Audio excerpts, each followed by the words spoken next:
Hello again. Whenever leaders find that their approval ratings are falling to disastrously low levels, they tend to ask themselves if it might not be possible to start a war to take people's minds off the domestic situation. This is why Britain's Prime Minister has appeared on the front pages of newspapers this morning dressed as an RAF fighter pilot. This does two things. It evokes the Battle of Britain and brings to mind gallant pilots of Spitfires, and it also ties in neatly with the utterly meaningless slogan, Wings for Freedom, which has now started circulating and refers to the idea that we should send RAF aircraft to Ukraine for use against Russia.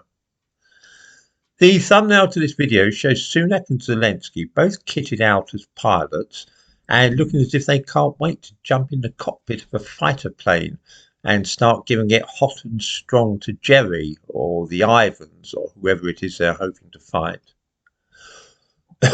If this doesn't make people forget what a shocking state our economy is in, then nothing will. It will of course be remembered that in early 1982 Margaret Thatcher was the least popular Prime Minister that this country has ever had. Following the Falklands War, she achieved a stunning landslide electoral victory the following year. She too was prone to posing in camouflage gear, peering out from the top of a tank. It is a tactic which has worked well for leaders in other countries when their economy is going down the drain, but in this case the dangers are absolutely appalling. We already have a regiment and a half of our army on the Russian border. What? You didn't know about the 1,000 men housed in the Tapa barracks in Estonia, who are often to be seen on manoeuvres within 100 yards of the border with Russia? I wonder what we would say if the Russians had troops falling around that close to our country.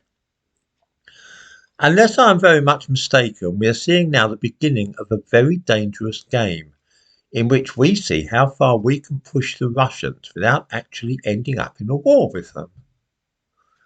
I can readily see the advantages for Rishi Sunak of being a wartime Prime Minister, but the benefits for the ordinary citizen of this country are a little more elusive. Nevertheless, the newspapers are already shouting about wings for freedom, and this is such a catchy slogan that I can see it being taken up by all kinds of liberal idiots.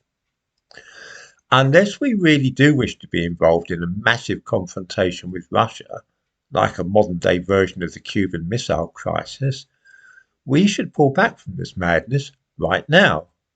It may prevent Sunak being booted out at the next general election, but that will be little comfort for the rest of us when the Russian atom bombs start falling from the sky.